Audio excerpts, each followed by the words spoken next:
Buenos días, chicos. ¿Podemos empezar la clase o van a dejar un par de minutos más por si alguien más o ya podemos empezarla? Ustedes me dirán. Doctor, creo que ya empezamos la clase.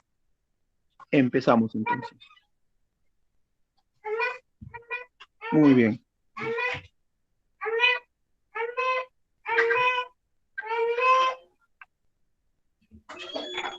Bueno, en la clase pasada habíamos conversado acerca de que un tema pendiente, el tema de la eosinofilia, y dijimos que la vayamos a recordar, ¿no? Recordemos que los valores normales de eosinófilos son menores de 400, más de 500 de números absolutos. O sea, cuando hablamos de eosinófilos y también ahora que estamos con la moda de los linfocitos, veamos el número absoluto, no veamos el porcentaje. Volviendo a eosinófilos, el valor normal tiene que ser menos de 400. Un valor por encima de 500 ya nos habla de una eosinofilia. Y como vamos a ver en general en la práctica clínica médica, más allá que no hagan infectología, que no hagan tropicales, hagan otro tipo de especialidad, es un marcador que siempre tienen que tener en cuenta para toda especialidad. Bueno, más de 400, acá hemos puesto como número más de 500, es eosinofilia. Más de 1200, más de 1500 hemos puesto acá, es hiperosinofilia. Y las causas principales las describimos ahí, ¿no? Parasitarias, alérgicas, tumorales, inmunológicas y farmacológicas. Iniciamos con el cuadro clínico, caso clínico número 3. Agradecimiento especial al doctor Christopher Delfín, que nos pudo proporcionar esta clase, este cuadro clínico. Estamos frente a un paciente varón de iniciales JMS, es un varón de 34 años, natural de Junín, procedente de Lima. Él de profesión es cocinero, es chef, y tiene como estudios secundaria completa y está en un instituto estudiando cocina. Él ingresa por emergencia esa fecha y esa es la presentación de su cuadro clínico. Tiene un tiempo de enfermedad aproximadamente de 14 días. El 14 días refiere que comienza a presentar todos estos signos y síntomas que lo llevan al final a la emergencia. 14 días antes inicia con un dolor abdominal de posiciones líquidas y 7 días antes se mantienen estos síntomas, pero se agregan náuseas y vómitos. 4 días antes, estos vómitos se tornan biliosos y él comienza a percibir sensación de alza térmica. Un día antes está con astenia, el dolor se incrementa, los vómitos también, y también se agrega una tos, motivo por el cual él acude por emergencia a nuestro hospital. En funciones biológicas tenemos que el apetito está disminuido, está hiporéxico, el sueño está aumentado, se siente más cansado, más agotado, la orina ha disminuido, de posiciones aumentadas, hay un cuadro diarreico, como hemos mencionado y descrito al inicio, por tanto, la sed está aumentada, el sudor está incrementado, él también lo refería con la presencia de la sensación de alza térmica, y el peso ha disminuido. En las últimas 2 semanas, eh, él percibe y se cuantifica más de 5 kilos, se cuantificó en 7 kilos aproximadamente en 2 semanas de pérdida de peso. En antecedentes personales tenemos los patológicos, es un paciente ya con un diagnóstico de VIH de hace muchos años, del 2007, e inició Targa años posteriores, en el 2013. Tenía un CD4 de 78, es un paciente que no tiene una buena adherencia.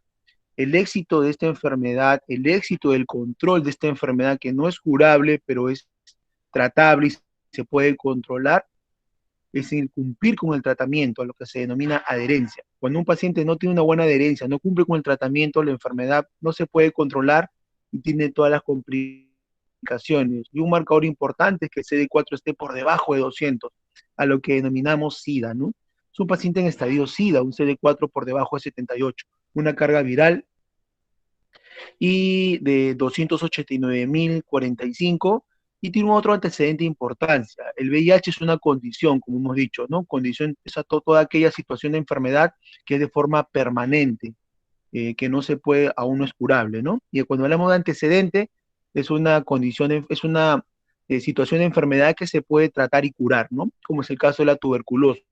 Tuvo un cuadro de una meningoencefalitis en el 2007, pero que fue tratada y fue curada. Por lo tanto, es un antecedente. Y una multisistémica, una MDR, ¿no? Pulmonar y peritoneal en el 2013. En el examen físico tenemos que es un paciente con una tensión, una presión arterial límite, ¿no? 90-60. El cuadro diarreico los condiciona a manejar este tipo de presiones. Está taquicárdico con 107 por minuto, frecuencia respiratoria 18. En este momento no se cuantificó fiebre, está en 37, satura 98% a frío ambiente, ¿no? El frío ambiente es 0,21, ¿no? 21% es frío ambiente, al que estamos todos nosotros. Y saturaba 98%. Lo más importante del examen clínico en general, estamos detallados en la parte abdominal. Hablamos de una distensión, o sea, un abdomen globuloso, hay un dolor a la palpación profunda, a predominio de epigastrio y de hipocondrio derecho. Entonces, con todo lo que hemos escuchado hasta aquí, con todo lo que hemos hablado, vamos a reforzar el tema de los antecedentes personales y recordando que el VIH no es un antecedente, es una condición. Entonces, a los patológicos tenemos como condición, tiene VIH del 2007, inició Targa del 2013, pero como estamos viendo, con una muy mala adherencia, CD4 en 78 y la carga viral bastante alta, tuberculosis y multisistémica, ¿no? Ya hemos descrito esto de aquí. Muy bien, entonces con todo lo que hemos conversado y hablado hasta aquí, ¿cómo podemos plantear los problemas? ¿Cómo podemos enfrentarnos a este paciente? Lo agrupamos por problemas, ¿no? Tiene una condición, una infección por VIH, tiene una enfermedad diarreica persistente y una suboclusión intestinal. Dentro de el manejo sindrómico, dentro de las causas probables, vamos a tener una diversidad y sobre todo en pacientes con VIH. En pacientes con VIH usualmente uno piensa en todas las probabilidades, sobre todo en el estadio SIDA, cuando están en inmunosupresión severa. En este caso lo plantearemos de forma general y las primeras causas por el problema de la enfermedad diarreica tenemos parásitos, bacterias, virus y hongos. En el caso de parásitos, pues tenemos las coccidias, son oportunistas que en las condiciones de inmunosupresión severa, como es el estadio de SIDA, ocupan un papel importante. Otros son los protozoarios, ¿no? Ya creo que hasta acá hemos hablado por lo menos de las amebas, hablamos de la principal, la entamoeba histolítica, ¿no? No hemos hablado en todo caso de las ciliadas, ¿no? Que es el balantidium, y hablaremos también de las flageladas, que es la Giardia lamblia, ¿no? Otra causa de este tipo de problemas, enfermedad diarreica, son los helmintos, ¿no? Principalmente los nematodos, ¿no? No están ajenos a otros tipos, pero los nematodos son los principales, ¿no? Tenemos el estrongiloides, el anquilostoma duodenales, el trichurus trichuria, como veremos más adelante y podremos describirlo. De las bacterias, bueno, siempre es una causa de pacientes inmunosuprimidos, el Mycobacterium tuberculoso y los no tuberculosos. El complejo avium se encuentra dentro de esos, ¿no? Y algunas diarreas del viajero, que de repente en otra clase de bacteriología ustedes lo han podido detallar con más amplitud, ¿no? Salmonella, la tífica, la paratífica, Shigella, Campylobacter. Lo describimos, pero que no van a ser parte del desarrollo porque estamos en el área principalmente pues, de tropicales. Virus, tenemos citomegalovirus y hongos, principalmente histoplasmosis, microsporidium, criptococosis y paracoxidomicosis, ¿no? Que son dentro de los principales. Dentro del problema de su oclusión intestinal, las infecciosas, las micobacterias siguen teniendo un papel importante, los parásitos también, algunas micosis y virales un poco más alejados, ¿no? Dirán, no infecciosas, siempre los linfomas son un problema importante en este grupo de pacientes, de algunas enfermedades inflamatorias intestinales, ¿no? También enfermedad de Crohn y otras más que en áreas de inmunología las van a poder detallar con mayor amplitud. Bueno, el plan de trabajo para este paciente fue un screening completo, ¿no? Hemograma completo, bioquímicos de medio interno, radiografía de tórax, de abdomen, estudio de heces, ¿no? Coprocultivo parasitológico seriado, búsqueda de estrongiloides, ya que estos parásitos requieren, pues, algunos exámenes especiales, como vamos a describir en el momento que corresponda. Estudio de esputo, había una tos que él manifestaba, el BK en esputo, el BK cultivo, el GeneSpert tiene mejor sensibilidad que las pruebas anteriores, ¿no? El KOH, tinta china, KOH buscar hongos, tinta china, cultivo de hongos. Y el estudio endoscópico también es importante, estudios de observación directa, ¿no? Bueno, en cuanto a los exámenes que pudimos observar en este paciente, es que era una anemia, ¿no? Una anemia en un paciente con VIH, 10.4, 32 de hematocrito, el volumen se correspondía, perfecto, el segmentado estaba un poco aumentado, pero había eosinófilos.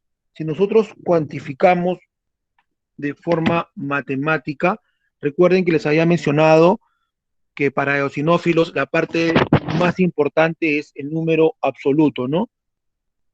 Sí, doctor, pero usted lo ha puesto aquí en porcentaje. Bueno, lo pasaremos pues a absolutos.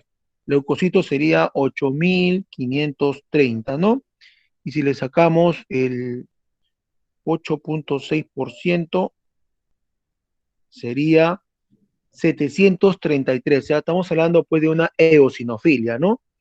Quedamos que mayor de 400, mayor de 500 es eosinofilia. Entonces, es un paciente con anemia, leve anemia, eh, hipocrómica, es una anemia leve hipocrómica, eh, con linfopenia y con eosinofilia. Y las plaquetas están levemente elevadas, ¿no? Porque de 350.000 a 550.000 puede ser, no, 450.000.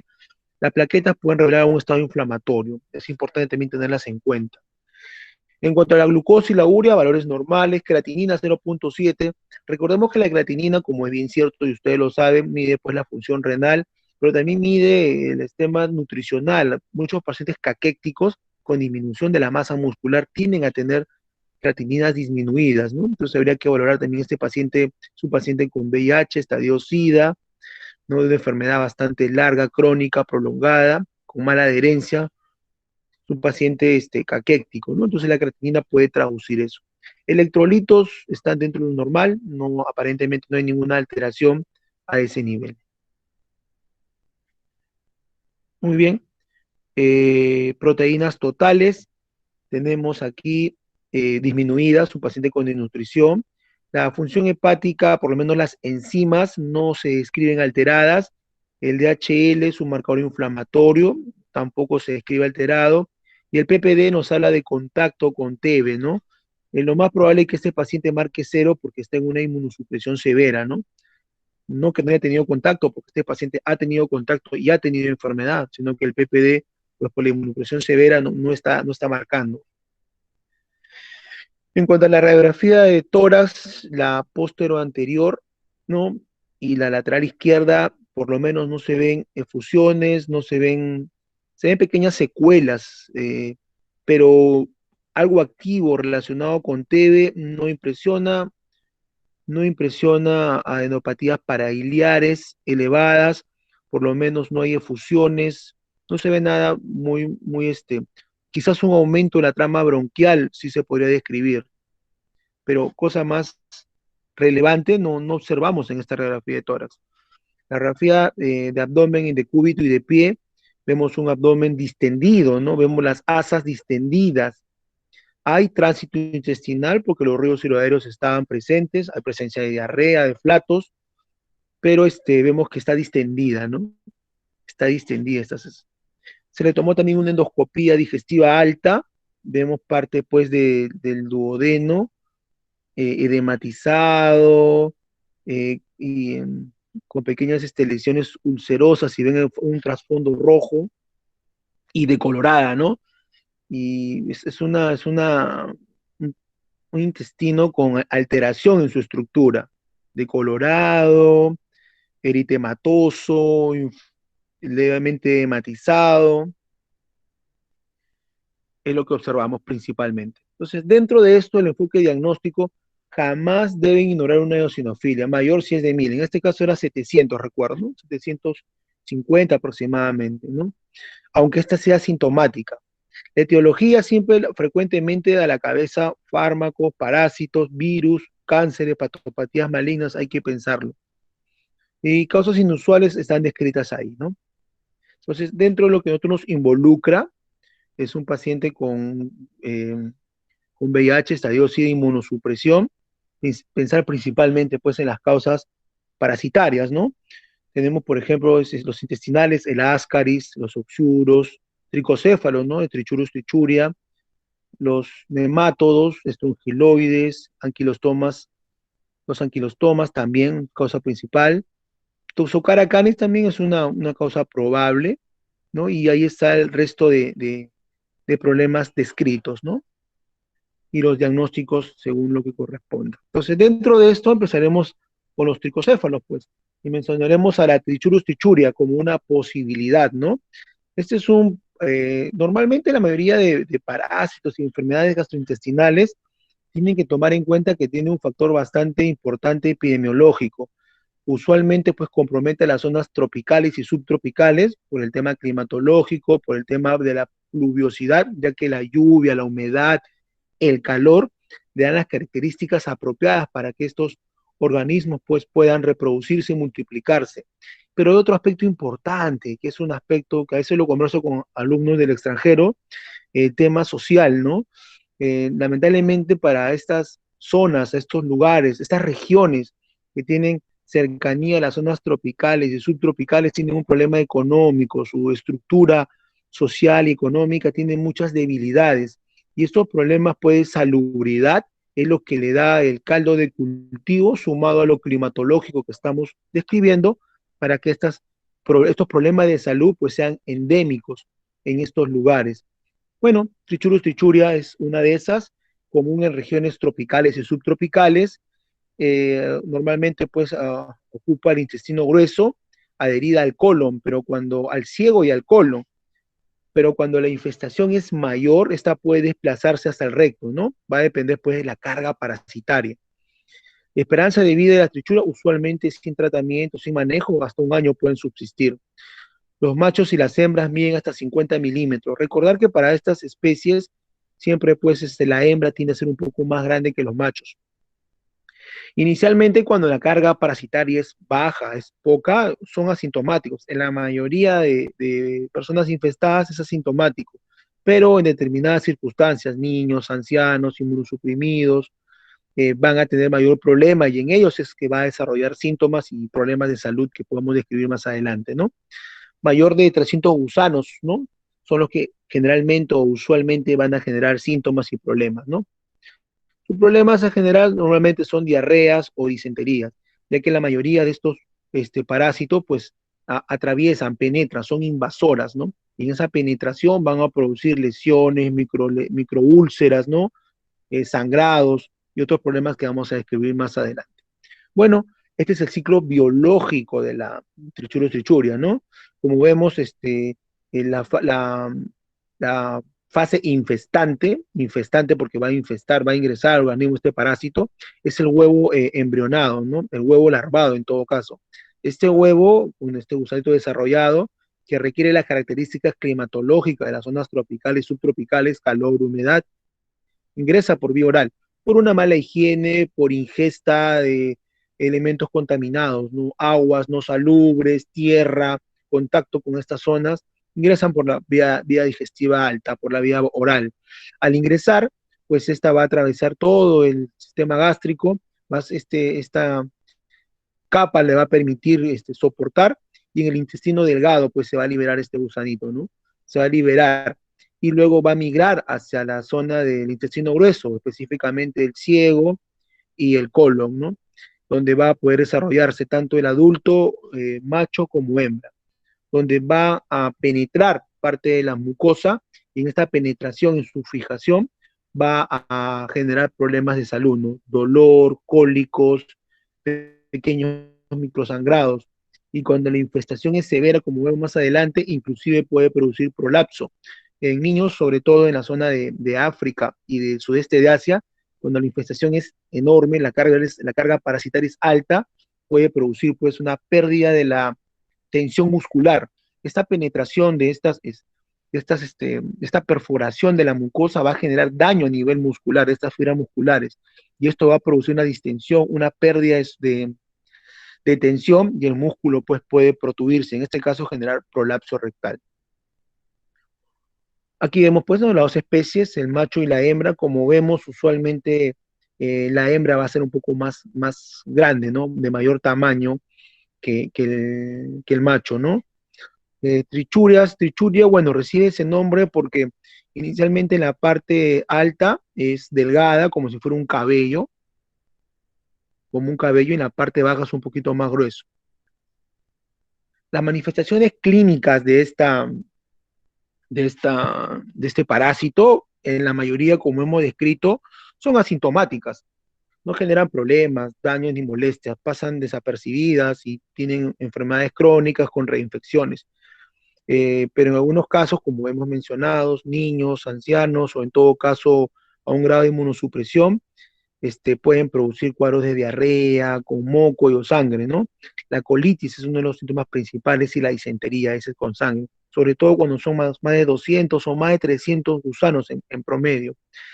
La eosinofilia es una de las de los signos de laboratorio bastante importante, hasta el 15% se puede encontrar, y como les dije, ¿no? Cuando la cantidad parasitaria es muy alta, la carga, y estas pues generan daño a nivel muscular, esto va a ser importante y va a producir un prolapso.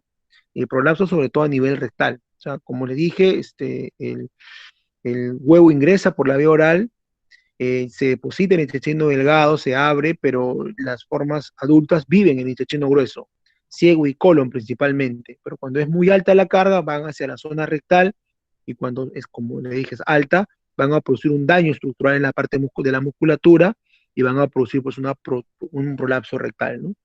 Y estos gusanos inclusive pueden verse cuando la parte del recto protruye, ¿no? El diagnóstico es la presencia de huevos típicos en los fluidos fecales. Hay técnicas de cuantificación de huevos, el de Cato-Cats quizás sea uno de los más conocidos. El PCR es importante para detectar el mintos, pero siempre unos problemas moleculares o serológicos, sobre todo hay un tema pues de operaciones cruzadas, ¿no? Por eso que en la mayoría de diagnósticos de enfermedades parasitarias se prefiere los observacionales, la presencia de huevos, porque son muy pocos o o algunas pruebas muy especiales que tengan especificidad para poder discriminar y ser claras con que una sola especie sea la causante. Usualmente la mayoría de pruebas serológicas o moleculares en algunas ocasiones pueden generar algunas reacciones cruzadas. Pero el PCR es importante también en esta prueba. La sensibilidad y especificidad van a variar, como les había mencionado, ¿no? El método de Berman y el Berman modificado es un método usual, sobre todo para todas estas enfermedades parasitarias, ¿no? Muy bien. El tratamiento es el mebendazol, es uno de los, mebendazol y el vendazol son los regímenes primarios más utilizados. La dosis está muy claramente descrita, ¿no? 100 miligramos cada 12 horas por 3 días. En el caso del vendazol, 400 miligramos al día también por 3 días, ¿no? Si la infección es severa, en el caso del vendazol, puede extenderse hasta por una semana. La ivermectina es uno alternativo, eh, eh, sinceramente, se usa 200 microgramos por kilogramo al día por 3 días. Algunos regímenes alternativos, sobre todo en el caso de gestantes o de lactantes, ya que los primeros están contraindicados o tienen un grado de toxicidad, es el pamuato y el pamuato de oxantel con ivermectina, pero lamentablemente solo. Muy bien, tenemos entonces como siguiente causa probable, ¿no? Tenemos el otro nematodo intestinal que es el Ascaris lumbricoide, bastante conocido, es el más grande de todos los parásitos que afectan al ser humano, ¿no? Puede medir de 15 hasta 35 centímetros en promedio, la hembra siempre tiende a ser más grande. En la mayoría de casos, normalmente es asintomático, y como les voy a repetir e insistir, ¿no? O sea, estos parásitos en la mayoría de casos son asintomáticos y el sistema inmunológico lo puede controlar. Determinadas circunstancias, como niños o en todo caso la inmunosupresión crónica sostenida o desarrollada por tratamientos, pueden condicionar que estas patologías generen problemas. Normalmente asintomático, manifestaciones intestinales pueden ser hepatobiliares o pancreáticas, pero más que nada del tema obstructivo o la reacción que hacen eosinofílica que vamos a describir más adelante. La migración larval dentro de su ciclo biológico es una manifestación pulmonar muy característica, como lo hace este, otros nematodos que también vamos a escribir más adelante. Es común entre los niños de 2 a 10 años de edad. Bueno, aquí estamos viendo su ciclo biológico del Ascaris, es bastante sencillo y simple. Como estamos viendo, ingresa por la boca, ingresa por la boca, igual estos quistes van a ingresar por la boca y en la vía digestiva se van a liberar a nivel del intestino y van a producir microperforaciones y van a buscar los capilares y de los capilares van a dirigirse hacia la vía pulmonar. Inicialmente van al corazón y del corazón van a la vía pulmonar.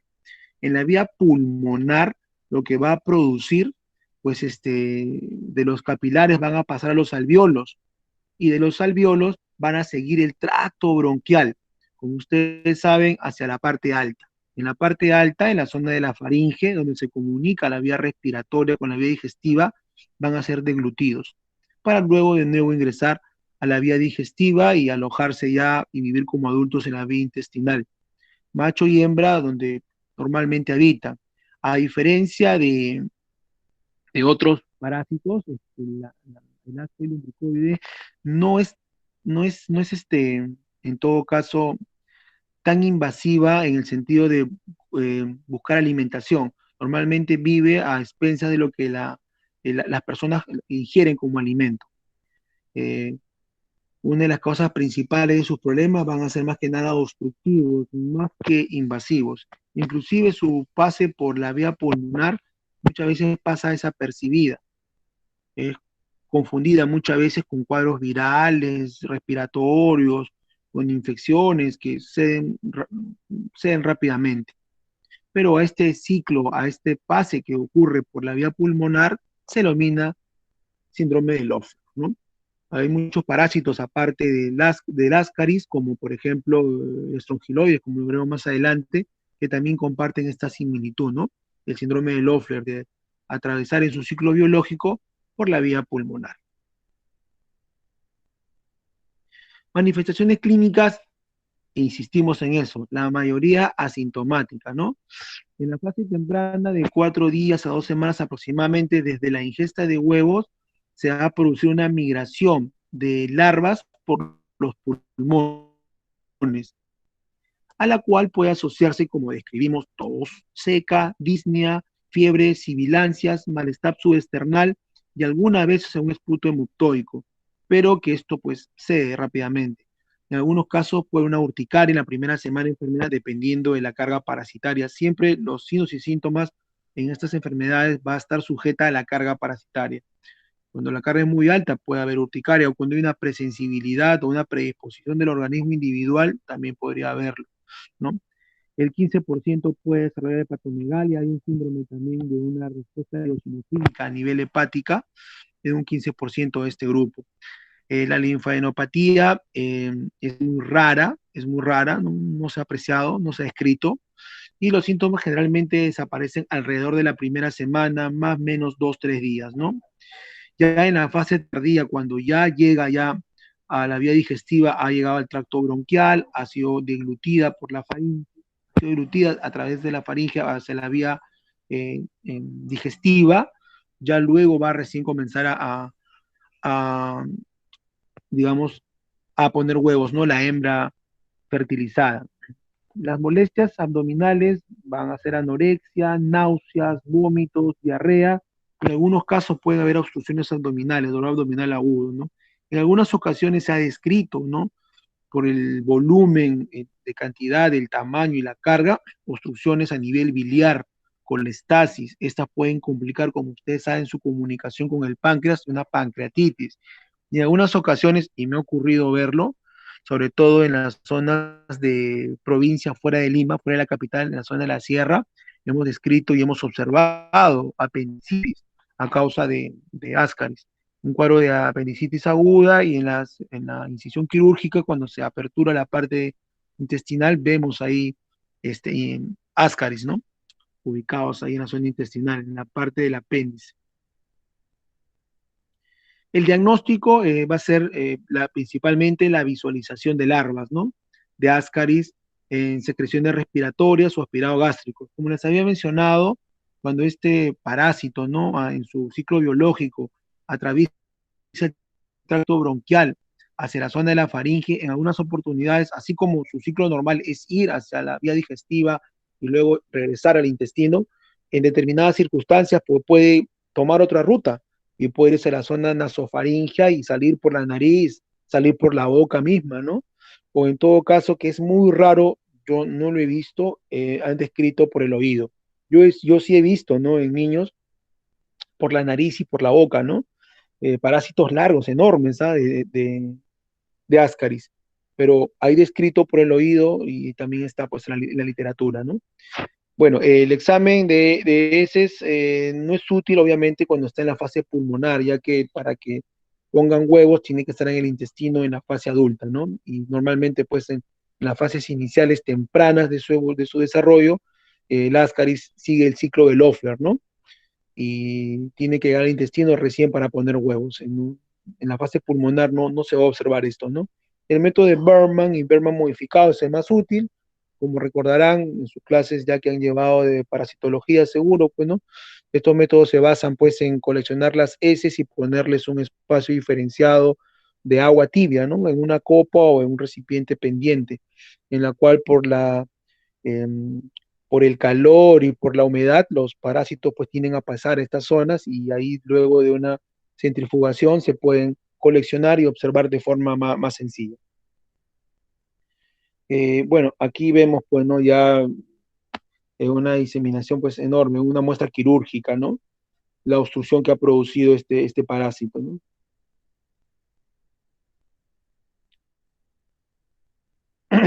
En cuanto al tratamiento, el tratamiento va a ser similar. Tenemos albendazol, 400 miligramos, pues el tratamiento solamente una vez, rara vez requiere repetir la dosis en una semana. Normalmente el vendasol es una sola dosis en STAT. Mebendazol es otra opción, 500 miligramos o 100 miligramos cada 12 horas por 3 días. Para el caso de mebendazol, se han reportado estudios, algunos ensayos, que el tratamiento por 3 días tiene mejor efecto que el tratamiento en STAT, pero es una descripción de un ensayo clínico. Los dos tratamientos son válidos, ¿no? Las gestantes, como les dije inicialmente, no pueden ser sometidas a medicamentos como el bendazol, ivermectina. En ellas el pirantel es una opción, 11 miligramos por kilogramo en STAT, máximo un gramo, ¿no? La ivermectina es una otra opción, la dosis está descrita ahí, máximo 200 microgramos una sola vez en STAT, en gotas. 200 microgramos por kilo o sea, microgramos por kilo de peso tiene que ser. Hay que ver muy bien la presentación. Y les aprovecho para mencionarles, ¿no? Que en esta pandemia, cuando inicialmente se debe usar, sabemos que la evidencia ha mostrado que no es útil, pero muchas personas cuando usaban la ivermectina lo usaban en la presentación que era de 6 miligramos, que tiene otra forma de prescribir distinta a como viene la versión americana, que era miligramos, microgramos por kilogramo. Siempre fijarse, por favor, el contenido, cuál es su distribución para que den una dosis adecuada, que sea curativa, de tratamiento y que no sea tóxica. Y la nitazoxanida es otra opción también, ¿no? Descrita.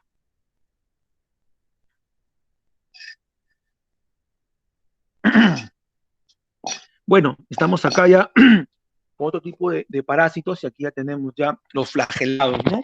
Ya habíamos hablado anteriormente, pues, ¿no? De las amebas y ahora vamos a hablar de los flagelados. Tenemos la giardiasis, ¿no? Infección intestinal bastante distribuida en todo el mundo, es cosmopolita, soporta muchas temperaturas y muchas condiciones. Es el parásito más distribuido a nivel mundial en todo caso. Sus síntomas principales son diarrea, flatulencias, calambres abdominales y como siempre insistiendo, va a depender de la carga parasitaria. Y esto está asociado con algunos determinantes que estamos describiendo, ¿no? Los niños, las personas inmunosuprimidas y algunos hábitos de riesgo van a incrementar esta probabilidad. El diagnóstico es la detección de la giardia en inmunoensayo en heces, es una buena probabilidad de poder escribirla, pero siempre el principal y más importante pues, va a ser el examen de heces, ¿no? La observación directa de los huevos, y en todo caso también se puede observar los parásitos. El tratamiento para esta enfermedad pues es el metronidazol. El tinidazol es una buena opción. Hay algunos ensayos que hicimos hace más o menos, será 4 años, donde demostraban que había cierta resistencia del metronidazol en la yardiasis, pero de verdad en los estudios siguientes, consecuentes, esto no se ha evidenciado de forma exacta. Hay una descripción, sí, cierta del exceso de uso de metronidazol que ha generado una cierta resistencia en Yardia, pero hasta ahora sigue siendo un medicamento de elección. El tinidazol es otra buena opción también, la nitazoxanida y la paramomicina, como ustedes ya saben, ¿no? En el caso siempre de embarazadas o lactantes que no pueden recibir los medicamentos anteriores, ¿no? Las complicaciones más importantes de este parásito es que genera pues una intolerancia a la lactosa y un síndrome de intestino irritable. En algunas ocasiones puede originar por un tema osmótico, generar un trastorno en la absorción. Aparte también que daña pues todas las microbiosidades intestinales, ¿no? Al dañar todas las microbiosidades intestinales genera una especie de presión osmótica y va a generar un trastorno en la absorción de los nutrientes y principalmente de las grasas. Y si a esto le suma una osmosis de carga de agua, jala agua hacia el lumen, van a producir diarreas estatorreicas, ¿no? Diarreas con cantidades de grasa. El tratamiento, pues, es siempre con los medicamentos que hemos mencionado y tiende a desaparecer en la primera semana. El ciclo biológico es muy sencillo, es el huevo, en este caso tetranucleado, que se ingiere por la boca, este atraviesa todo el tránsito intestinal, soporta la acidez gástrica y en el intestino, pues principalmente intestino delgado, ¿no? En el duodeno va a proliferar y va a subsistir, duodeno y yeyuno, pero el duodeno es uno de los principales, es por eso que también se le llama, pues, Giardia duodenalis, ¿no? Porque este es su lugar, su hábitat preferido. Le da las características cómodas de poder subsistir y estar en esa zona. Eh, y luego, pues ya por fisión binaria, va a multiplicarse y en un momento determinado, para subsistir, se va a enquistar. Y estos quistes van a ser eliminados en las heces para nuevamente, pues, seguir con el circuito y con el ciclo de infestación.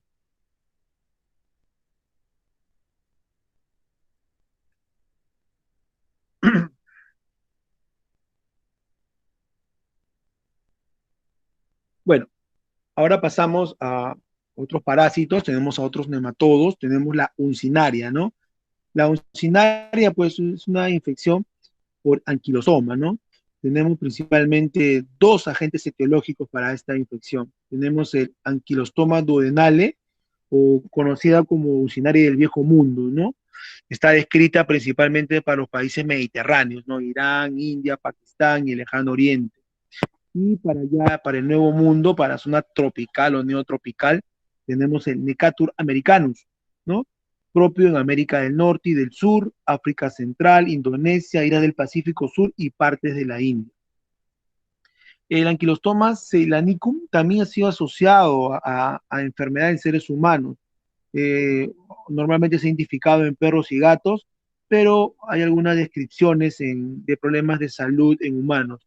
Entonces, hasta ahora, uncinarias, describimos a las tres: Ankylostoma duodenale, Necator americanus y el Ankylostoma ceylanicum, pero principalmente solamente están renombrados el Ankylostoma duodenale y el Necator americanus.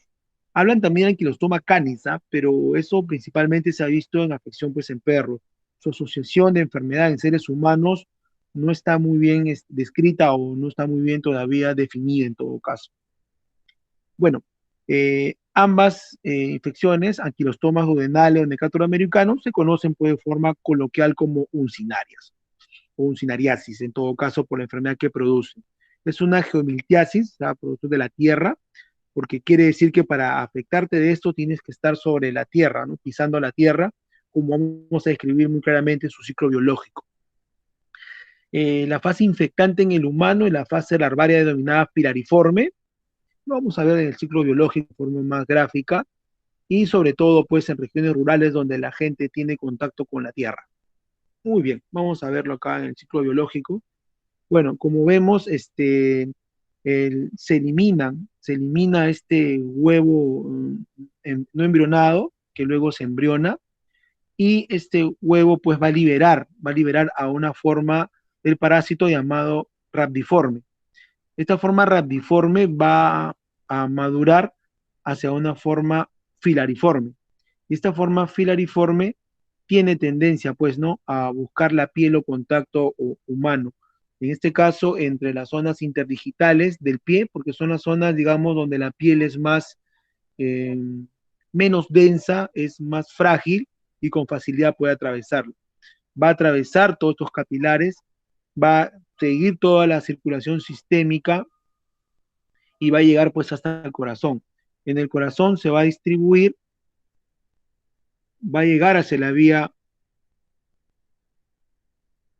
pulmonar y en la vía pulmonar pues va a seguir el mismo ciclo y van a ser deglutidas, ¿no? Van a ser deglutidas y van a llegar al intestino delgado. En el intestino delgado van a abrirse, van a desarrollarse y van a llegar hacia la forma adulta para de nuevo otra vez volver a producir huevos y eliminarse en las heces para continuar con el ciclo. Las manifestaciones clínicas más comunes de esta enfermedad, pues tenemos que la mayoría son asintomáticas, como estamos describiendo hasta ahora. Las causas ya las estamos repitiendo, van a ser un tema pues de inmunosupresión, de inmunodepresión que va a condicionar, ¿no? Va a condicionar que generen problemas de salud. La penetración dérmica en la fase infectante de las larvas, en la fase de filaria, es la que va a generar el problema. Va a producir en la zona de la piel, con el momento que penetra, una erupción maculopapular pruriginosa focal y unas pequeñas huellas serpenginosas, ¿no? Ya en el pasaje transpulmonar, puede, por el síndrome de Loeffler, que hemos descrito en parásitos previos de similares características, una tos leve, irritación faríngea, pero usualmente es asintomática. Ya en los síntomas gastrointestinales agudos, ya puede producir náuseas, diarreas, vómitos, dolor y aumento de la flatulencia. En algunos casos puede producir por la invasión microhemorragias, hemorragias francas gastrointestinales que se manifiestan. El problema en general de todos los parásitos siempre va a ser el deterioro nutricional crónico, ¿no? Una anemia es el mayor impacto de todas estas. Quizás el anquilostoma duodenale, comparado con el necátoro americano, es el que produce más sangrados, produce más microhemorragias y su anemia es mucho más severa comparada con la otra. El diagnóstico es la identificación microscópica de huevos en las heces, ¿no? Y de huevos fecales, bueno, tiene que ser detectable, ¿no? Es alrededor aproximadamente la octava semana de la penetración dérmica. Como ustedes tienen ya muy claro, para que se produzcan los huevos, tiene que estar en el intestino, ¿no? En su fase adulta, madura, eliminando huevos. En la fase de penetración dérmica, en la fase pulmonar, ahí no vamos a aislar todavía, pues bajo ninguna circunstancia huevos, ¿no? Sino hasta que recién lleguen a la vía digestiva intestinal, donde van a hacerse adultos, terminar de ser adultos y van a poder producir los huevos. Morfológicamente, sus huevos son indistinguibles, ¿ah? Eh, no se hace necesariamente, se toma en cuenta mucho la epidemiología, la región en la cual están ubicados para poder determinar qué tipo de parásito es en este caso. La eosinofilia es algo muy característico en este tipo de parásitos. Hasta el 20%, 25% de estas infestaciones están asociados a la eosinofilia. La terapia, muy similar a las anteriores, es el albendazol y el mebendazol. Albendazol, 400 miligramos en STAT y el mebendazol, 100 miligramos. Por 3 días, ¿no? Aquí sí ha demostrado mayor eficacia para el tema del anquilostoma, el mebendazol en 3 días más que una dosis única. La ivermectina sigue siendo de poca eficacia, se usa sobre todo para las formas térmicas, pero en las formas digestivas tiene poca eficacia la ivermectina para el caso del anquilostoma, ¿no? De la uncinaria. Y el pamoato de Pirantel, como ya saben ustedes, en el caso pues, de gestantes y lactantes, ya que los medicamentos anteriores están proscritos en ese grupo. Bueno, ahora pasamos a otro nematodo importante, ¿no? Es el estrongiloides. Tenemos que, en general, la estrongiloidiasis es una enfermedad causada por el nematodo gusano redondo del género Strongyloides. Tenemos dos principalmente que generan problemas en el ser humano, el Stercolaris, muy común aquí en América, Strongyloides stercularis y Strongyloides fuleborni, ¿no? Que también afecta a los humanos. Eh, Fue descrito por primera vez en 1932 en Rodesia, que es un país que actualmente no existe, ubicado en el sur de África. Su región pues ha sido distribuida entre otros países de esa zona y presenta una capacidad de autoinfección. Como han visto, la mayoría de parásitos anteriores que hemos descrito requieren pues seguir su ciclo biológico, ser eliminados y en el medio ambiente luego volver a buscar el ingreso al ser humano para continuar con el ciclo biológico. En el caso de estrongiloides, pues tiene otra característica diferente, ¿no? Tiene la capacidad de autoinfección que vamos a describir en un momento. En cuanto a la epidemiología prevalente en África Central y Sudeste Asiático, generalmente infecta a primates no humanos y el primer reporte en el Perú fue realizado en el año 1999. Aquí tenemos los ciclos biológicos de Fuleborne y de Cercolaris. Bueno, va a diferenciarse por la presencia de los homínidos no humanos, ¿no? En el caso de Fuleborne. En el caso de Cercolaris, que es el que vamos a describir, que es el que más vemos aquí nosotros aquí, tenemos pues que este parásito pues, va a ser eliminado de forma rhabditiforme. Esta forma rhabditiforme puede vivir en la tierra y hacer formas adultas de macho y hembra y seguir su ciclo biológico. Este es un parásito que no requiere necesariamente al ser humano para continuar su ciclo biológico. Puede vivir independientemente del ser humano, pero en determinadas circunstancias sí, pues lo que hace es infestar al ser humano, ¿no? Bueno, en todo caso, esta parásito rhabditiforme va a evolucionar hacia la forma filariforme. Esta forma filariforme es la que tiene capacidad de poder ser invasiva en la piel humana, ¿no? Igual, similar al anterior, va a buscar la zona de los pies, donde la gente está descalza caminando sobre la tierra contaminada con este parásito, sobre todo en las zonas pues, de baja salubridad, donde muchas veces los hilos o las poblaciones defecan en el medio ambiente o en la intemperie. Entonces, no usar zapatos, la piel está en contacto con la tierra y estos parásitos en estadio filariforme ingresan sobre todo a predominio interdigital, ya que, como dijimos anteriormente, es la zona más frágil de la piel, donde la piel está más delgada en todo caso para poder penetrar, e ingresan. Y estas pues van a hacer el ciclo de Loeffler, ¿no?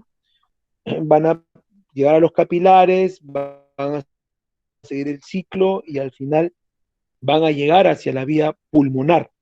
En la vía pulmonar van a atravesar los capilares, van a llegar a los alveolos y van a seguir todo el tracto bronquial hacia la parte superior en la faringe, donde van a ser deglutidos para luego llegar a la vía del intestino.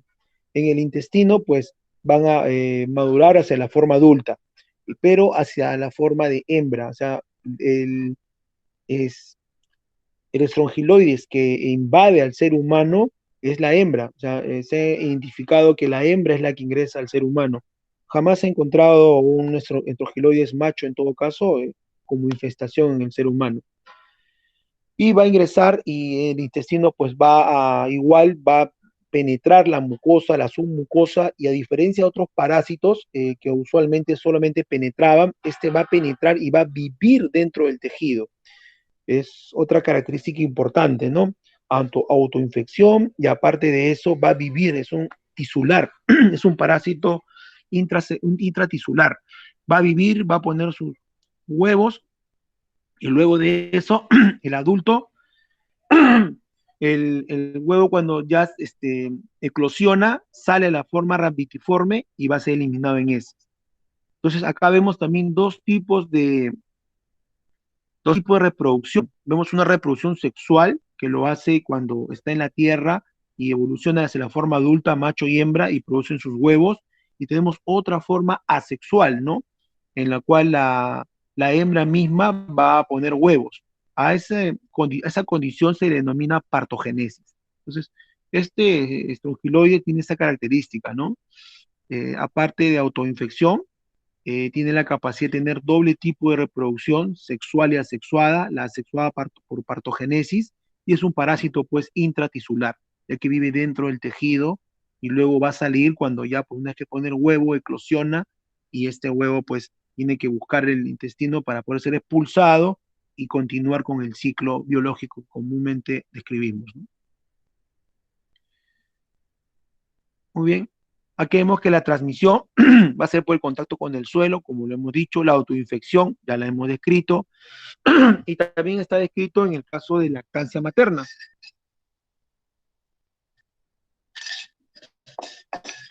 Y con el consumo de agua no tratada también está descrito.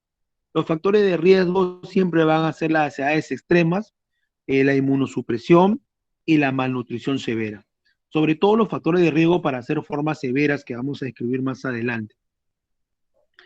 Las manifestaciones clínicas pues van a ser cutáneas, como hemos visto en la piel, esa reacción serpentiginosa, la afección gastrointestinal y pulmonar. Pero esto va a depender pues de la cantidad de carga parasitaria, ¿no? Cuando hay una hiperinfestación alta, esta pues va a ser más severa, ¿no? Y si va a ser tan alta, esta se puede diseminar a otros órganos, va a ser una diseminada. Entonces va a ser aún también más severa la manifestación clínica. En cuanto a la cutánea, podemos ver, ¿no? Podemos ver que estas reacciones que producen, ¿no? Cuando las larvas penetran la piel. La migración dérmica, ¿no? Es muy similar, pues, a la larva migra, ¿no? Que produce la toxocara cani, como en otras oportunidades me parece que hemos descrito. Y la presencia, pues, de larva ocurre, ¿no? Esa lesión serpentiginosa. Aquí hemos puesto una hiperifestación, ¿no?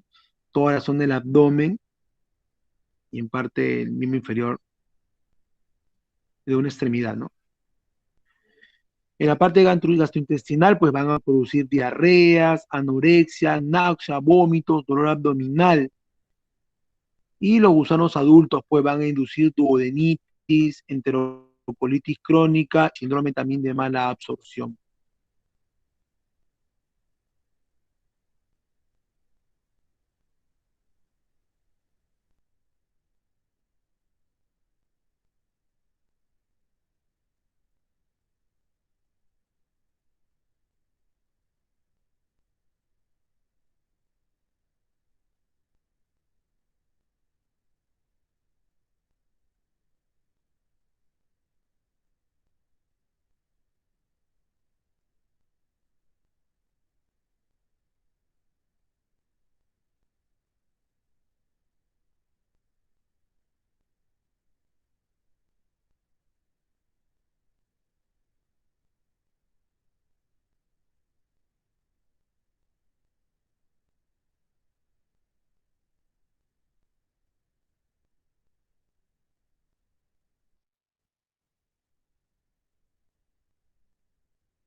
Aló, chicos, ¿me pueden escuchar?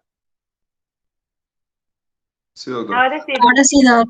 Uy, Sí. ¿qué pasó? Nos salimos, el internet es una mala pasada. A ver, voy a poner de nuevo la presentación. A ver, vamos a ver. La disculpa del caso, chicos. Vamos a ver qué pasó. Ujú,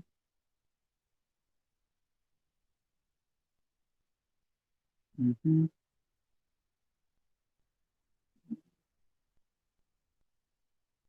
No, estamos aquí.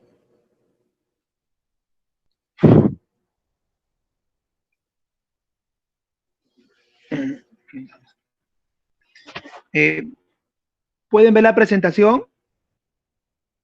Sí, doctor. A ver, vamos a ver. Vamos a ver. Vamos a avanzarlo así mejor. La otra tiene sus problemas, me parece. Este caso ya lo vimos, este caso también.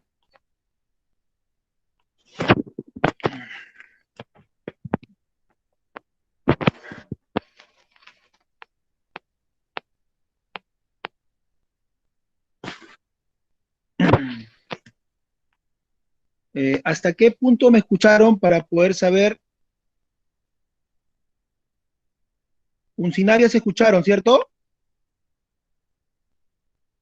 doctor, Sí, hasta doctor. angeloides por la diapositiva donde era de lactancia materna, por ahí. A ver, vamos a ver. Un poquito más. El ciclo de vida sí lo vieron, ¿no? Sí, doc. Acá, hasta acá. Sí, Perfecto. doctor. Sí, Entonces, Aún sí, más Doc. adelante. aquí empezaremos aquí continuaremos. Esta sí la vieron, entonces la siguiente es la que diremos, ¿ok? Acá no, ya no me escucharon ya. Creo que la siguiente diapo todavía pudimos ver.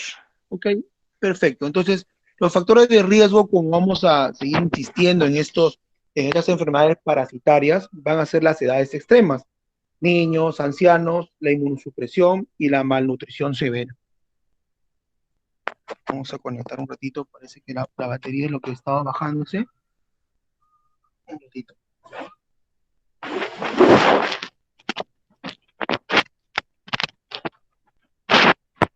Muy bien.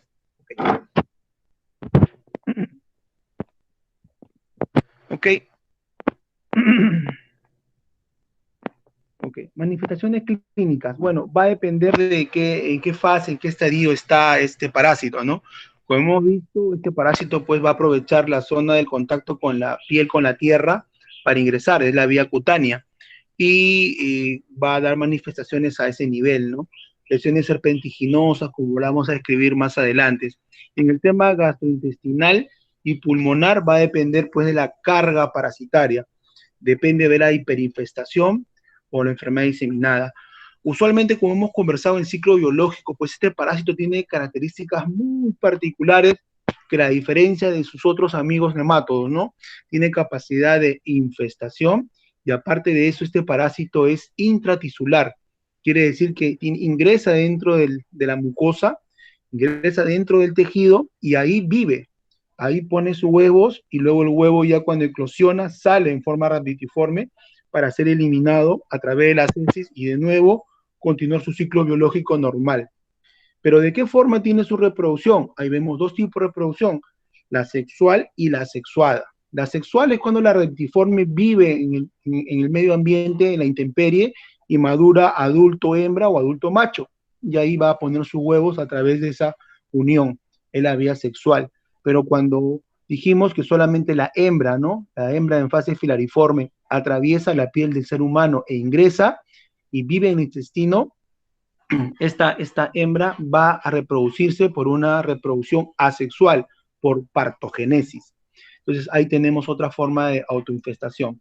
Entonces, este huevito, esta larva va a ser eliminada por el tránsito intestinal hacia afuera, pero en algunas ocasiones, por la mala higiene que caracteriza a las poblaciones o las regiones de estas zonas tropicales y subtropicales, a veces restos de heces o restos de estos parásitos viven en la zona perianal y de Rhabditiforme evolucionan, maduran hacia la forma filariforme y pueden pues penetrar por la zona perianal, al igual que lo hacen por la zona interdigital de los pies y completar su ciclo biológico. Otra forma es que en la misma vía intestinal, por uso de antidiarreicos, por demora en el tránsito intestinal o por otros motivos, sea que madure de rhabditiforme a filariforme y en el mismo intestino pues pueda penetrar la mucosa y igual, ¿no? Similarmente seguir todos los capilares y completar su ciclo biológico como vemos a través del síndrome de Loeffler, ¿no? Por la vía pulmonar. Entonces tenemos dos tipos de autoinfestación o autoinfección, si quieren llamarla. Es la interna, en la cual la rhabditiforme en la vía intestinal madura filariforme y a través de eso penetra por la vía intestinal y llega a los capilares, y la autoinfestación externa, en la cual las rhabditiformes viven en la zona perianal por una mala higiene, maduran a filariforme e igualmente penetran e ingresan pues a nuestro sistema circulatorio. Acá vemos las características, ¿no? En la parte cutánea pueden producir reacciones cuando penetran las larvas en la piel, ¿no? Vemos ahí una zona de lesiones serpentiginosas, ¿no? La migración dérmica también puede producir erupciones distintivas en otros sitios, ¿no? Presencia de larva currens. Aquí vemos una hiperifestación en la zona abdominal bastante severa, ¿no? Y aquí vemos en una extremidad también cómo se distribuye. En la parte gastrointestinal, los síntomas típicos van a ser diarrea, anorexia, náuseas, vómitos y dolor abdominal. Siempre repitiéndoles, va a ser en las personas con factores de riesgo, edades extremas, inmunosupresión, malnutrición. Esa inmunosupresión puede ser por una condición de enfermedad, por una enfermedad propiamente, por algún tratamiento. Corticoterapias crónicas también pueden producir este problema. Los gusanos adultos van a inducir duodenitis, enterocolitis crónica y síndrome de mala absorción. En la parte pulmonar, similar a los otros que producen síndrome de Loeffler, ¿no? Va a producir tos seca, irritación de garganta, disnea, sibilancias, hemoptisis, ¿no? Hemos visto muchos casos de pacientes tratados inclusive por faringitis, por bronquitis y por tuberculosis, ¿ah? Tuberculosis, BK no negativo, radiografía sugerente. De verdad, la radiografía no se veía nada. Con tratamientos ya de 1 o 2 meses con TB que no mejoraban, inclusive se deterioraban más. El paciente terminó siendo uno que tenía VIH y otros que estaban en corticoterapia crónica, ¿no? Y en los dos se había aislado, pues, estronquiloides. Se suspendió el tratamiento de tuberculosis con todo lo que implica problemas con los neumólogos. A veces para suspender eso es bastante difícil, cuando tienes que suspenderlo, pero evolucionó bien el paciente. Se le trató para estronquiloides y luego se le trató su problema de VIH y su condición y la evolución fue favorable. Entonces, muy claro, tener mucho cuidado a veces de confundirlo con algunos temas respiratorios agudos, ¿no? O de otra naturaleza. Hemoptisis también pueden presentar, ¿no? Formas agudas, broncoespasmo, formas crónicas, neumonitis leves, esta neumonitis eosinofílica, ¿no? Característica de enfermedad pulmonar. La hiperinfestación ya la hemos descrito nosotros, ¿no? Ya que tiene dos formas de infestación, ¿no? Una interna, en la cual la larva rhabditiforme en el intestino madura filariforme propiamente y penetra en la mucosa intestinal, y la otra, cuando la rhabditiforme madura filariforme, pero en la zona perianal, y también produce por una mala higiene, obviamente, ¿no? Y va a continuar con todo su ciclo que ya hemos descrito de forma amplia hace un momento. El diagnóstico principal va a ser el examen directo de heces, ¿no? Hay algunos métodos serológicos, pero de verdad la mayoría de métodos serológicos que se utilizan en estos parásitos tienen muchas razones cruzadas. Todavía no hay algunos trabajos, algunas pruebas que sean muy específicas para estas pruebas. Por eso siempre lo recomendable es pues, el examen directo, ¿no?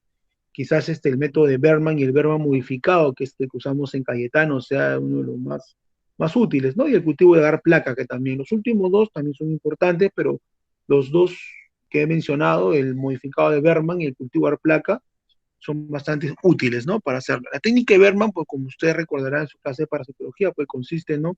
En la característica no hidrofílica y termofílica de los parásitos, ¿no? De buscar los lugares más calientes y digamos, diluidos, ¿no? En este caso se pone las heces en se envuelven las heces, ¿no? Y se le pone cercano a una superficie de agua tibia y el parásito por condición va a movilizarse, ¿no? Va sería traducir, ¿no? Va a pasar, ¿no? Hacia ese medio y luego ese medio se centrifuga y la parte más externa donde están concentrados, con la pipeta pues se puede coleccionar para extender una lámina y ser observable de forma mucho más sencilla, ¿no? El agar placa también, donde vemos el movimiento de toda la larva rhabditiforme, donde se puede pues observar, ¿no? Se puede observar a este parásito, ¿no? Una buena pregunta sería, ¿no? ¿Cuál es la fase infestante de esta larva? La larva filariforme, la hembra, ¿no? Y la fase y la diagnóstica más sencilla es la rhabditiforme, ¿no? Bueno, también va a depender del tipo de maduración, ¿eh? En algunos casos hemos encontrado filariformes en los cultivos de agar, inclusive también el verma, pero usualmente lo que uno busca es de diagnóstico es el rhabditiforme, ¿no? La forma rhabditiforme es la característica propia para el diagnóstico y la fase infestante o infectante, como quieran llamarla a veces, es la filariforme, ¿no? La serología, como le repito, la serología sí está, es útil, se utiliza, he visto que la usan en la clínica, a veces la tenemos, pero de verdad da muchas razones cruzadas, ¿no? Con áscaris, por ejemplo, a cada rato, ¿no? A cada rato hace falsos positivos. Y está ahí, hay que tenerla, pero tener mucho cuidado siempre con las razones cruzadas, ¿no? Las que he mencionado quizás sean las más específicas, ¿no? La endoscopía también es importante, ¿no? En la endoscopía alta, ¿no? Y la baja. En alta podemos ver pliegues engrosados, erosión de la mucosa, en duodeno, edema y decoloración de la mucosa, manchas eritematosas. Recuerden que penetra, es un parásito intratisular. Entonces, manchas eritematosas y hemorragias, pues, ¿no? Subepiteliales. En colon va a producir, cuando hay una hiperinfestación, esta se extiende, se disemina, va a producir pérdida del patrón vascular, úlceras aftosas, erosiones, ulceraciones serpentinosas y lesiones de tipo santémico, o sea, tipo así ampliadas. El tratamiento para las infecciones no complicadas va a ser ivermectina, una sola dosis única, 200 microgramos por kilogramo, vía oral, a veces se da un día o a veces por 2 días. He visto que algunas veces la repiten a los 14 días. Hay unos textos que refieren, pero usualmente es una sola dosis, una única vez, ¿no? Y es suficiente para las infecciones no complicadas. La alternativa es el albendazol, pero tiene mucha recidiva. Usualmente no. Es un tratamiento bueno en el 90% de los casos, pero la ivermectina supera el 95%. La ivermectina es mucho más efectiva y no tiene todos los problemas del albendazol que a veces genera hepatotoxicidad cuando la usas por más de una semana, ¿no? Siempre con cuidado, ¿no? Obviamente gestantes no pueden ser tratadas, obviamente, de lactantes, ¿no?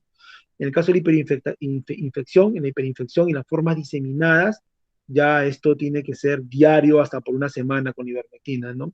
Hay que tener mucho cuidado de los efectos adversos de la ivermectina. Hemos tenido neuropatías, hemos tenido hipoventilación por el caso de ivermectina en hiperinfección, sobre todo en pacientes con VIH o pacientes con alguna inmunosupresión por tratamientos oncológicos. Pero sí, hay que manejarlo con mucho control y mucho seguimiento, ¿no?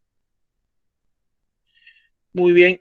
Algunos pacientes que no dan la vía oral se pueden inclusive por vía parenteral o rectal, pero no es usual, ¿no? No es usual. Normalmente la vía oral va muy bien, ¿no?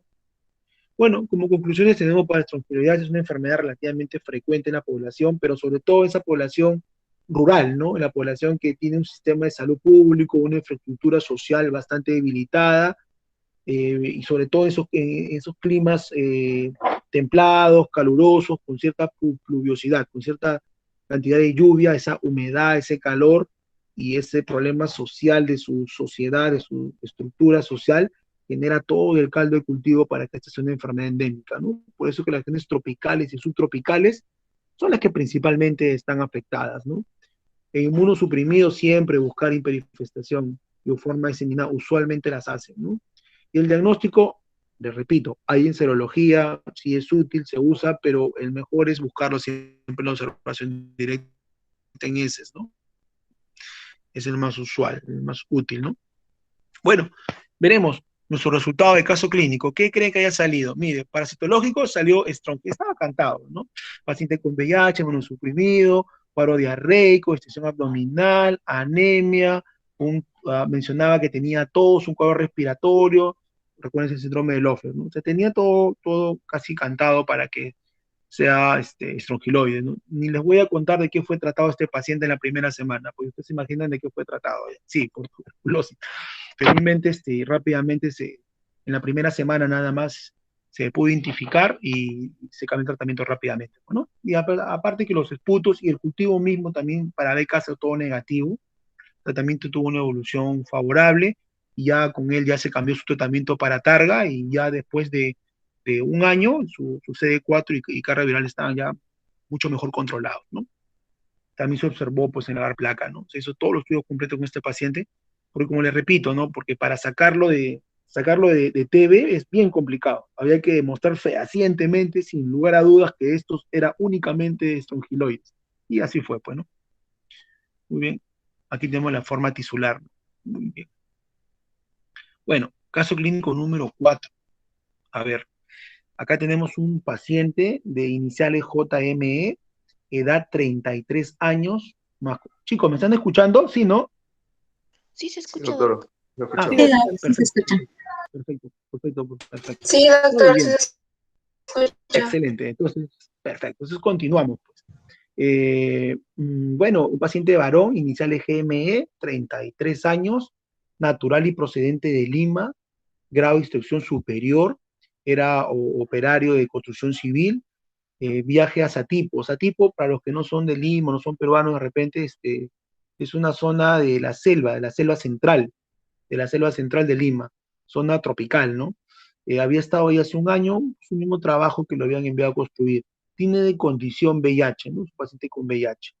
Este paciente empieza con un tipo de enfermedad aproximadamente de 2 meses. 2 meses antes del ingreso presenta un dolor abdominal, deposiciones líquidas, ya, fiebre, disminución de peso, fatiga, ok. Disnea, ya este paciente presenta disnea, ya agotamiento. El anterior no presentaba disnea, ¿no? Bueno, moderados esfuerzos. Y miren, adenopatías cervicales. Los, los ganglios normalmente cervicales miden pues 0.5, ¿no? 0.3 milímetros. Cuando uno los palpa, ya eso ya es parte de la habilidad ya clínica, ¿no? Que ustedes poco a poco la van a desarrollar a medida que vean pacientes, a medida que se enfrenten, ¿no?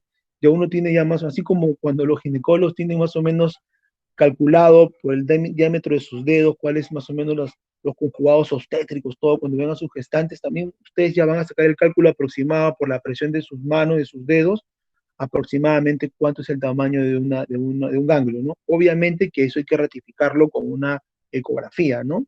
Para ser más exactos, ¿no? Pero bueno, aquí en el examen ya describen, ¿no? Adenopatías, más que adenopatía, adenomegalia debe haber sido, ¿no?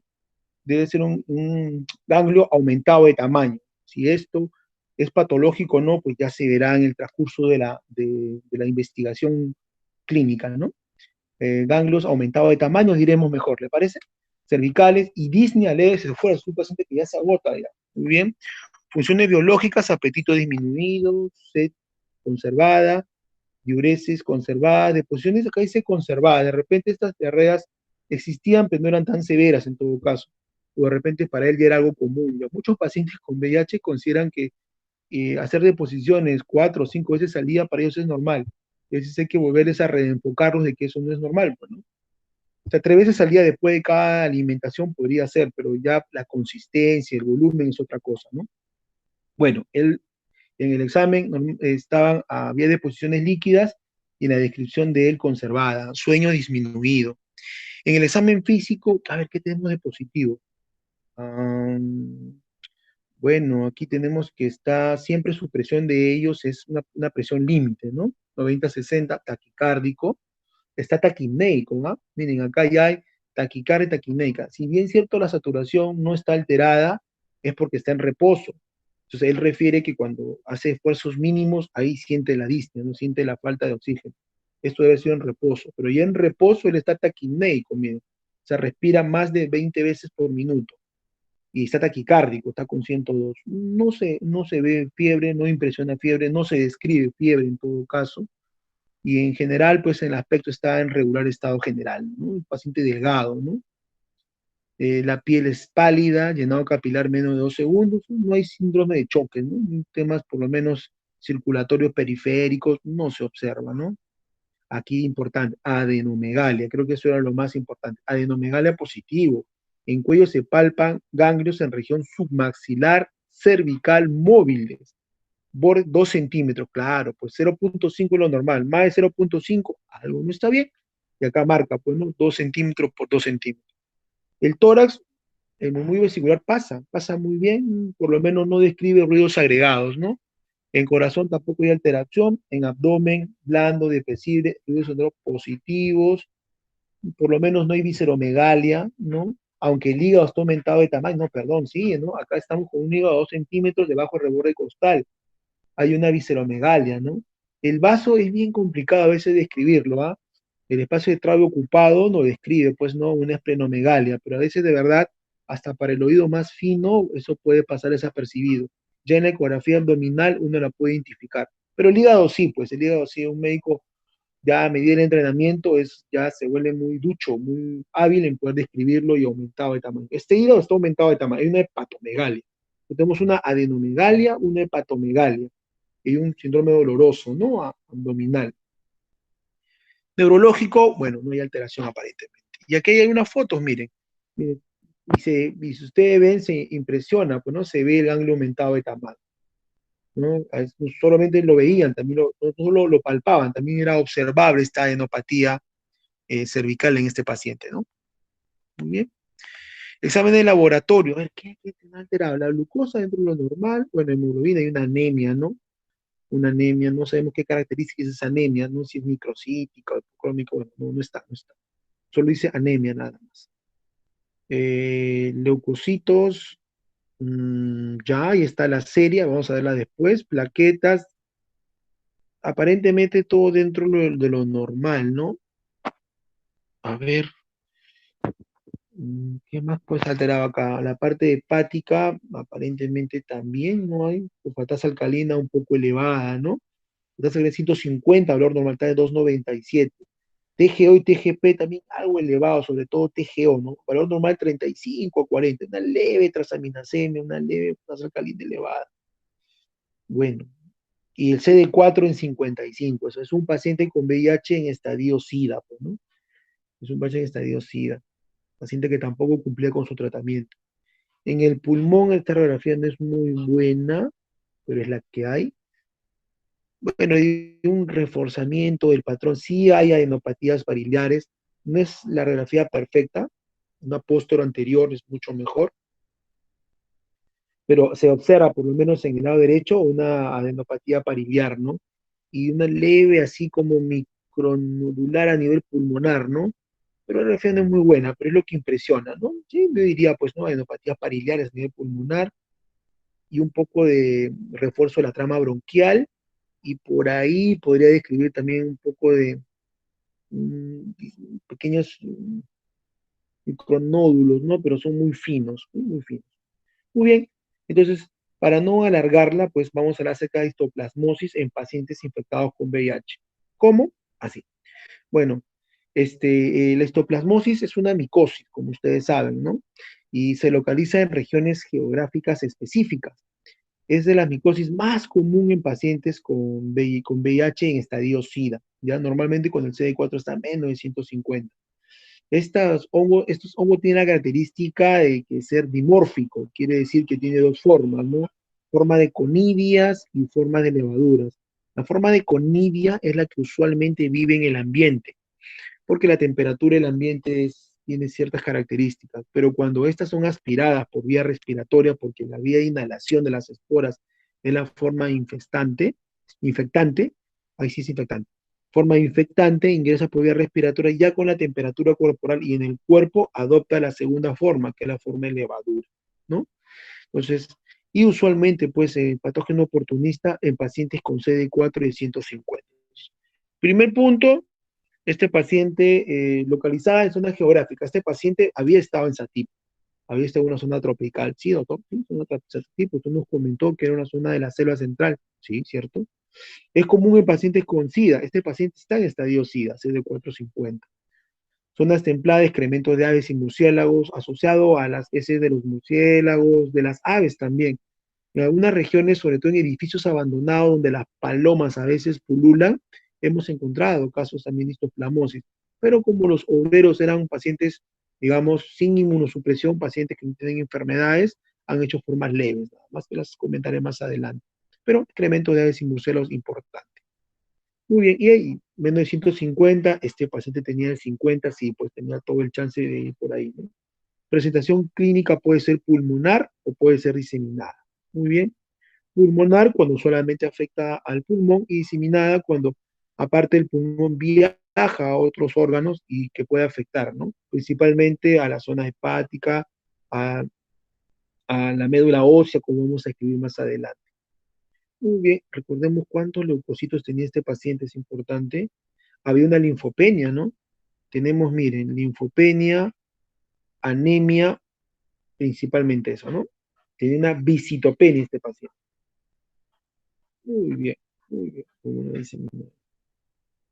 Puerta de entrada. Bueno, la patogenia, la puerta de entrada es la infección, se hace a través de la vía respiratoria, ¿no? Ingresa por los pulmones. También puede ser en caso de órganos trasplantados. Tenemos muchos casos, ahora que estamos haciendo trasplante renal ya hace varios años en Cayetano, cuando hacemos la evaluación de los pacientes que son, pues, tributarios de ser donantes, hemos encontrado, sobre todo en los pacientes que vienen de la selva, presencia de histoplasmosis. Hay que tratarlos, hay que mejorarlos antes de que se trasplante el órgano, ¿no? ¿Sí? Lesiones punzocortantes en laboratorio se describe, la verdad que no los hemos visto todavía nosotros en nuestro hospital, pero se describe, ¿no? Y traspatrones sólidos sí hemos encontrado, sobre todo en otros hospitales que nos han enviado pacientes que han fallado al trasplante y al final identificamos que la causa había sido pues, histoplasmosis. Bueno, como ven aquí, este es el ciclo biológico, ¿no?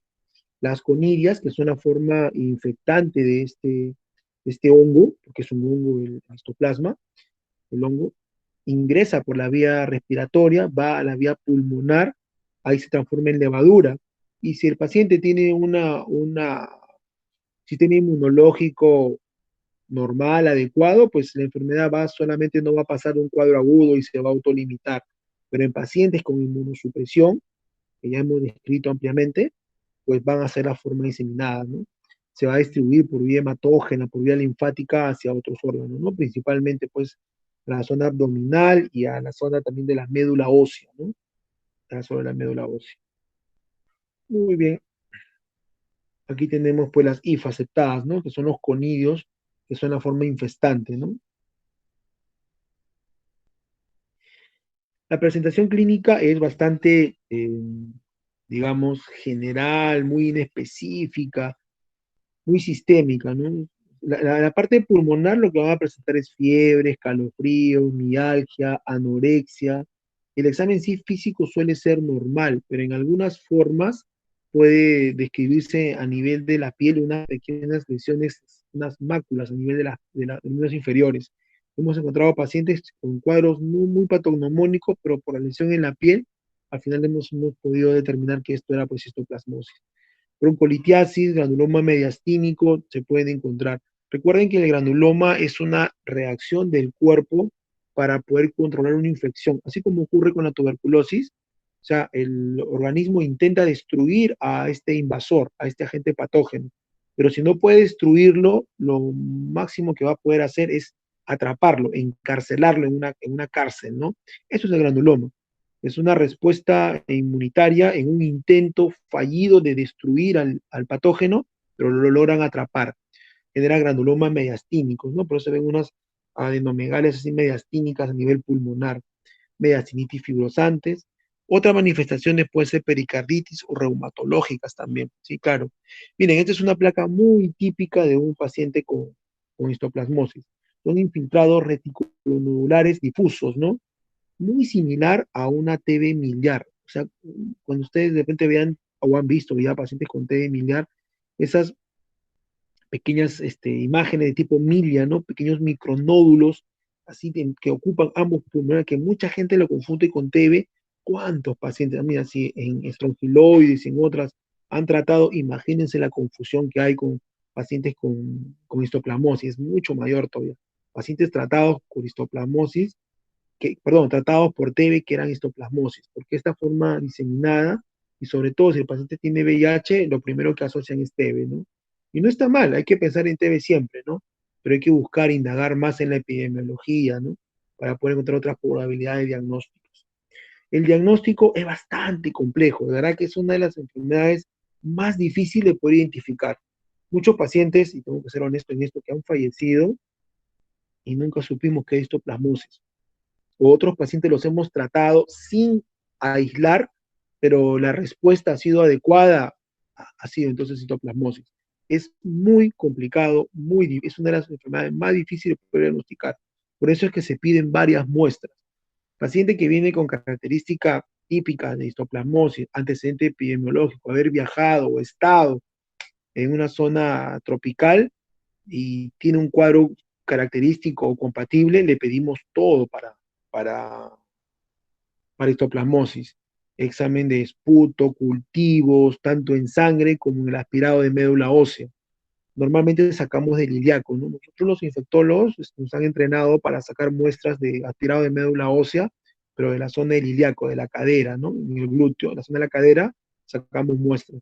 Ya los hematólogos, que son más expertos que nosotros en tomar muestras, inclusive he visto que ellos lo hacen aquí el esternón. Ok, bueno, entonces se busca antígenos en suero, en orina. La orina fue una buena oportunidad para diagnosticar histoplasmosis. El problema está en que se diagnostica solamente en las formas severas, ¿no? En pacientes inmunosuprimidos, que son los que usualmente nosotros manejamos, en orina es una muy buena prueba, pero en los pacientes que tienen una sistema inmunológico normal, no vas a encontrar en orina, no vas a encontrar. Ahora, bueno, tampoco es tan importante porque ellos hacen formas agudas, autolimitadas, ¿no? Quizás esta prueba sí es importante en los pacientes que van a hacer las formas severas, que usualmente son los inmunosuprimidos. A la cabeza, los pacientes con VIH en estadio SIDA, ¿no? Pero igual, es una prueba que tiene un costo, el laboratorio no está implementado, estamos en una propuesta todavía para poder a masificarlo en nuestro hospital, estamos en esos avances, ¿no? Detección de antígenos en suero, en orina, el lavado broncoalveolar también es importante, se puede hacer. Y se les hace a los pacientes que vienen un cuadro respiratorio compatible con TB y con histoplasmosis, hay que hacer un lavado broncoalveolar para poder buscar TB misma y también para buscar, pues, ¿no? Histoplasmosis.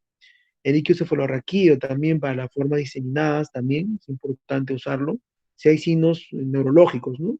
En el caso de este paciente, pues, no lo había necesariamente, pues, ¿no? El cultivo es importante y el aspirado de médula ósea también, ¿no? Es importante, ya que esta enfermedad es una de las principales causas de pancitopenias. Muchos pacientes que viven con anemia, plaquetopenia y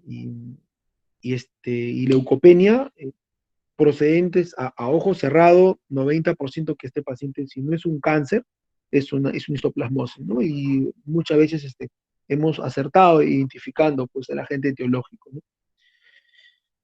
Ujú. Muy bien, el tratamiento es bastante diverso, o sea, para las formas autolimitadas usualmente no requieren nada, solas se autolimitan y se curan. Para los pacientes con inmunosupresión que estamos describiendo, ellos sí van a requerir tratamiento, ¿no? Usualmente para formas severas, ¿no? Se va a requerir el tratamiento con anfoteresina, ¿no? Anfoteresina. Lo ideal es el liposomal, que es un medicamento antimicótico que tiene cierta protección a nivel renal, pero el costo, el tema de masificación de este producto lo hace bastante difícil para nuestro sistema de salud público peruano poder mantenerlo. Es por eso que nosotros contamos con el B-desoxicolato, ¿no?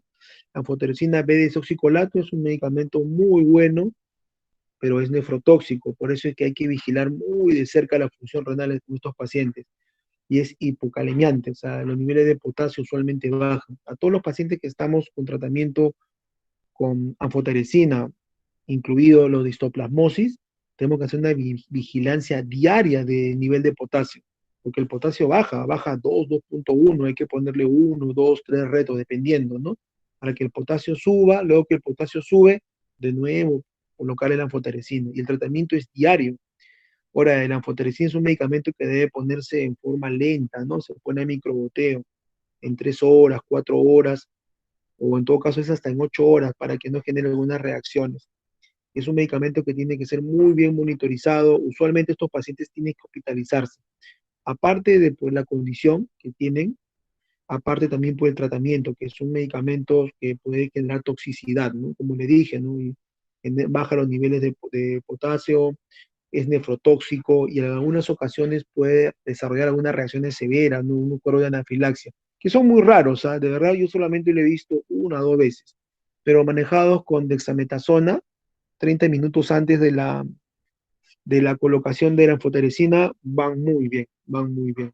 El tratamiento, pues la dosis está muy bien indicada. Nosotros usamos usualmente el desoxicolato de 0,7 a 1 kilogramo diarios durante 2 semanas.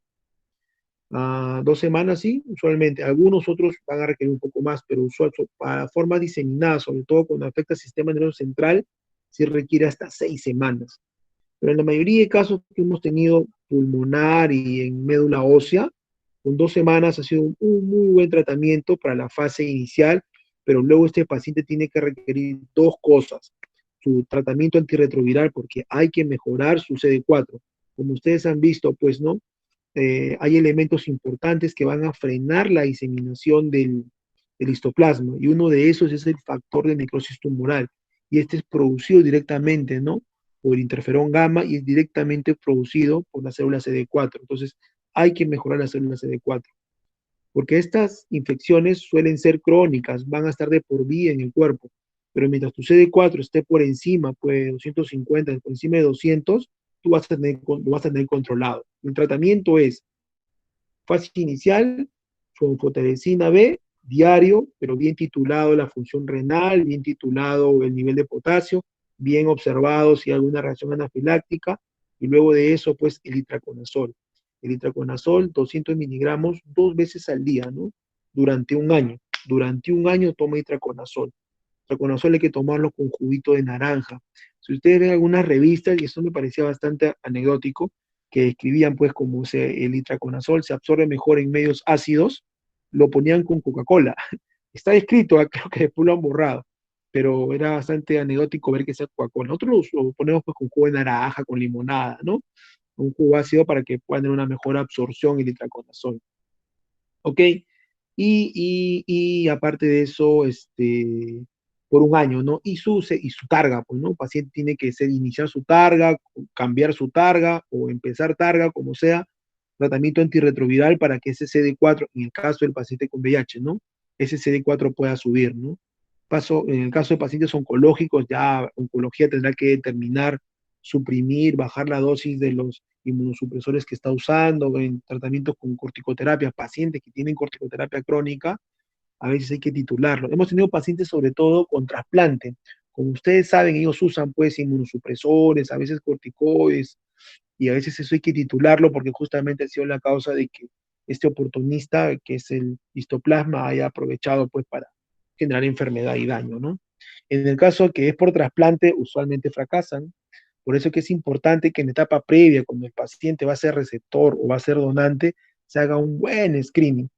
A veces cuando hago screening en la clínica para pacientes que van a recibir trasplante, en el año siempre encuentro 1, 2, 3, 4 pacientes con estrongiloides, o con HTLV1 o con histoplasmosis, pero que están asintomáticos, pues, porque su inmunosupresión está bien. O sea, a ellos no le va a generar problema, pero cuando luego no se ha trasplantado, al receptor sí le van a generar problemas, ¿no?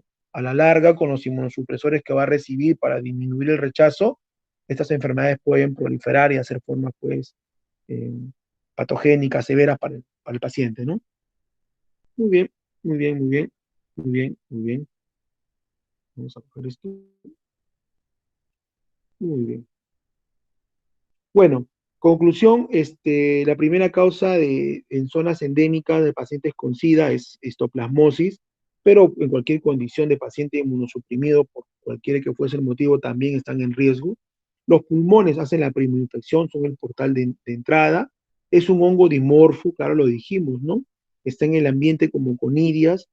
es aspirado y ya en el organismo, en el cuerpo, con las características intracorporales de la temperatura y todo, va a convertirse en levadura. El tratamiento más efectivo y que ha demostrado éxito es la anfoteresina. La liposomal sería lo mejor, por lo que es menos nefrotóxica, pero la besoxicolato que usamos es muy buena, pero obviamente es un paciente que en ambos casos, liposomal o desoxicolato, requieren pues monitoreo hospitalario, ¿no? Porque siempre puede una reacción anafiláctica por este producto. En el caso del besoxicolato, puede producir nefrotoxicidad, ¿no? Y trastornos hidroelectrolíticos en el tema del potasio. El tratamiento es el tratamiento que hemos descrito, anfoteresina en la fase inicial y luego la terapia con targa, porque ese CD4 tiene que aumentar. Si fuera un inmunosuprimido por alguna terapia farmacológica, tiene que, pues, el especialista del área, pues, hematólogo, oncólogo, de acuerdo al tratamiento que está recibiendo, pues tendrá que estudiar al paciente y ver qué otras opciones les da, pues, ¿no? Suspenderlo mientras se trata el medicamento, asegurar la curación definitiva y luego de repente reponer lo que estaba recibiendo. Eso hay que valorarlo en forma individual, dependiendo de cada paciente, ¿no?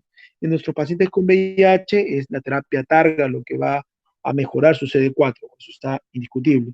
Y la terapia de todas maneras con itraconazol, ¿no? 200 miligramos cada 12 horas por un año es, es vital en este caso. Muy bien, creo que hemos conversado todo con respecto a histoplasmosis y a lo que hemos descrito en algunas enfermedades parasitarias. Los casos de hoy han sido pues nuestros giloides y en el caso pues segundo paciente que ha sido un histoplasmosis.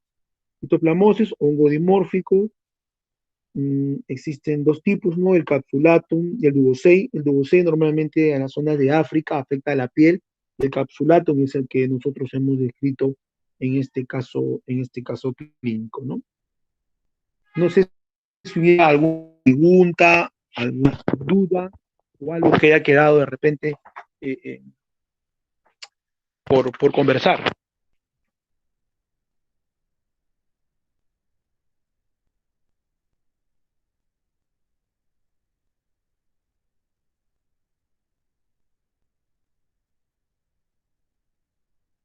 Ujú.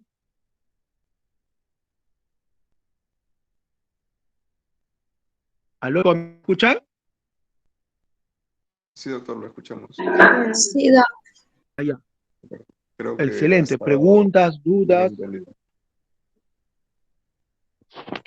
Ujú. Excelente.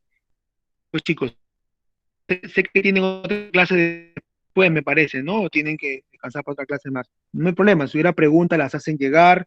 Ya bajé la otra clase, dentro de unos minutos se lo envío al delegado para que la pueda distribuir con ustedes.